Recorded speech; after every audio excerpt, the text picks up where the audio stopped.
Ufficiale, Absanzino Mini Pro a poco meno di 500 euro per la versione con 64 GB di memoria interna, poi tagli di storage a salire un po' come fosse uno smartphone e c'è persino una versione termica. Ok, fantastico amici, i preordini inizieranno a breve, ma qualcosa mi puzza.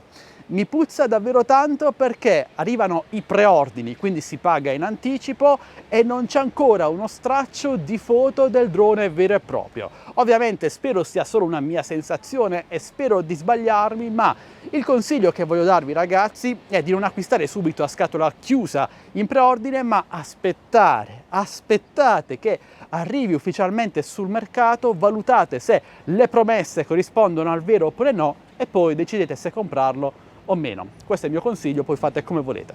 Se mi vedete in camicia oggi è perché è il mio compleanno, faccio 31 anni, quindi tanti auguri a me. Comunque sia, spero di avervi fatto cosa gradita comunicandovi questa notizia il prima possibile. Fatemi sapere cosa ne pensate con un bel commento, un bel like per supportarmi. Ciao ragazzi!